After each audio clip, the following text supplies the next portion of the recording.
അമ്പലപ്പുഴയിൽ വിജയത്തിലേക്ക് സുധാകരൻ ഒപ്പം നിൽക്കുന്നു. 10,000-ലേക്ക് വോട്ട് ഉയർത്തിയിരിക്കുന്നു. എച്ച് സലാമിനെ പിന്തള്ളി അമ്പലപ്പുഴയിൽ ജി സുധാകരന്റെ ലീഡ് നില 10,000-ലേക്ക് എത്തുന്നു. കോഴിക്കോട് സൗത്ത് മാറിയിട്ടുണ്ട് കേട്ടോ. കോഴിക്കോട് സൗത്തിൽ UDF ലീഡ് പിടിച്ചിട്ടുണ്ട്. ഫൈസൽ ബാബു 3,890 വോട്ടിന് മുന്നിട്ട് നിൽക്കുന്നു. പേരാവൂരിൽ കെ ശൈലജ 452 വോട്ടുകൾക്ക് മുന്നിൽ എന്നുള്ളത് കൂടിയുണ്ട്. ഇത് വലിയ നമ്പറാണ്. അതൊരു വലിയ നമ്പറാണ്. 452 വോട്ടേ ഉണ്ടായിരുന്നുള്ളൂ. UDFന്റെ CK കാസിം തിരുവമ്പാടിയിൽ 3-ാം റൗണ്ട് പൂർത്തിയാകുമ്പോൾ 17,251 വോട്ടിനാണ് മുന്നിൽ നിൽക്കുന്നത്.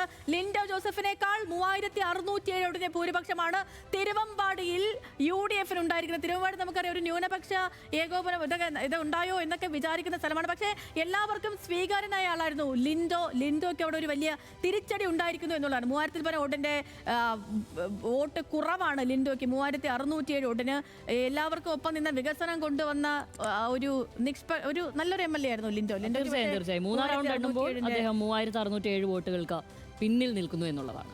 യെസ്. അപ്പം കോഴിക്കോട് സൗത്തിൽ നിലവിൽ ഫൈസൽ ബാബു മുന്നിട്ട് നിൽക്കുകയും ഇതുവരെ ലീഡ് ഉണ്ടായിരുന്ന റിനീഷ് ധർമ്മടത്ത് ഇപ്പോഴും 2,076 വോട്ടിന് അബ്ദുൾ റഷീദ് തന്നെ മുന്നിട്ട് നിൽക്കുന്നു എന്നുള്ളതാണ്. 3-ാം റൗണ്ട് പിന്നിടുമ്പോഴും അബ്ദുൾ റഷീദ് 2,076 വോട്ടിന് പിണറായി വിജയനേക്കാൾ ലീഡ് ചെയ്ത് നിൽക്കുന്നു എന്നുള്ളത് ധർമ്മടത്ത് നിന്ന് വരുന്ന വാർത്ത. അതേപോലെ തന്നെ അമ്പലപ്പുഴയിൽ സുധാകരന്റെ ലീഡ് 10,000-ലേക്ക് എത്തുന്നു. അമ്പലപ്പുഴ 1,697 വോട്ടിനും ബേപ്പൂരിൽ മുഹമ്മദ് റിയാസും മുന്നിട്ട് നിൽക്കുന്നുണ്ട്. ഇപ്പം ഈ അമ്പലപ്പുഴയൊക്കെ സാധാരണ തിരഞ്ഞെടുപ്പ് സമയത്ത് അങ്ങനെ നമ്മൾ ചിന്തിക്കുന്ന അല്ലെങ്കിൽ നിങ്ങൾ ഉറ്റുനോക്കുന്ന സ്ഥലമൊന്നുമില്ല. അത് ഇത്തവണ അങ്ങനെ ആക്കിയത് പോലും സുധാകരനാണ് അല്ലേ? അപ്പം ആ സുധാകരൻ അവിടെ ഇപ്പോഴും ലീഡ് എടുത്ത് നിൽക്കുന്നു എന്നുള്ളതാണ്. 10,000 പരം വോട്ടിന്റെ ഇതില് പാലക്കാട് ശോഭാ സുരേന്ദ്രൻ 736 വോട്ടിന് മുന്നിൽ അതുപോലെ തന്നെ നിലനിർത്തി. 736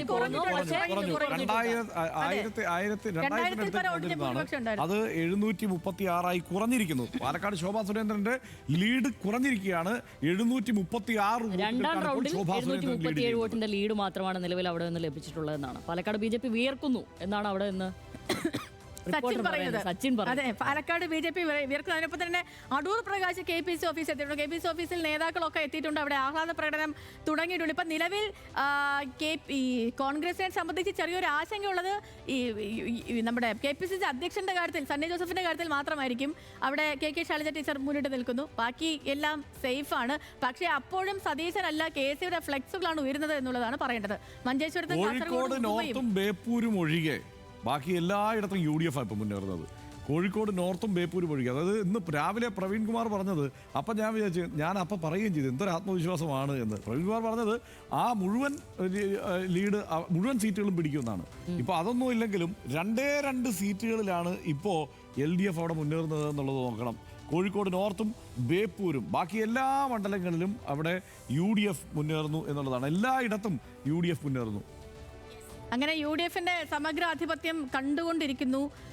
90 ഇടങ്ങളിൽ UDFും അതേപോലെ തന്നെ ഒറ്റപ്പാലത്ത് LDF ലീഡ് തിരിച്ചു പിടിച്ചിട്ടുണ്ട് കേട്ടോ. അവിടെ കണ്ണൂർ, ഷൊർണൂർ, ഒറ്റപ്പാലം, മലമ്പുഴ, തരൂർ, ചിറ്റൂർ, നെന്മാറ, ആലത്തൂർ, ചേക്കര ആ ഭാഗത്ത് LDFന് പിടിച്ചു. മാനന്തവാടി വീണ്ടും ലീഡ് തിരിച്ചു പിടിച്ചിരിക്കുന്നു. നേരത്തെ അത് UDFനൊപ്പം വരുന്ന മാനന്തവാടി ORK വീണ്ടും ചിത്രത്തിലേക്ക് വന്നിരിക്കുന്നു. മാനന്തവാടിയിൽ ഓർക്കേളു അതാണ്. ഓർക്കേളു ഇടയ്ക്കൊന്ന് പിന്നിൽ പോയതാണ്. മുന്നിൽ വന്നിട്ടുണ്ട്. നോക്കൂ കുന്നമംഗലം, കൊടുവള്ളി, തിരുവമ്പാടി, കൊണ്ടോട്ടി അതെല്ലാം ആ ബെൽറ്റ് മുഴുവൻ എടുത്താൽ അവിടെ മുതൽ തുടങ്ങിയാൽ കുന്നമംഗലമല്ല, സുൽത്താൻ ബത്തേരി മുതൽ കൊടുക്കാൻ നോക്ക്. സുൽത്താൻ ബത്തേരി, കത്പറ്റ, വാടകര, കുറ്റ്യാടി, നാദാപുരം, കൊയിലാണ്ടി, പേരാമ്പ്ര, ബാലുശ്ശേരി, എലത്തൂർ, കോഴിക്കോട് സൗത്ത്, കുന്നമംഗലം, കൊടുവള്ളി, തിരുവമ്പാടി, കൊണ്ടോട്ടി, എറണാട്, പിന്നെ മലപ്പുറം ജില്ലയിലെ മണ്ഡലങ്ങളിലേക്ക് അങ്ങ് പോവുകയാണ്. അവിടെ നിന്ന് അങ്ങനെ വന്ന് ഷൊർണൂർ വരെ എത്തുമ്പോഴേക്ക് മുഴുവനിടത്തും, അതായത് കോഴിക്കോട് നോർത്തും ബേപ്പൂരും ഒഴികെ മുഴുവനിടത്തും UDF ആണ്. UDF തരംഗമാണ് അവിടെ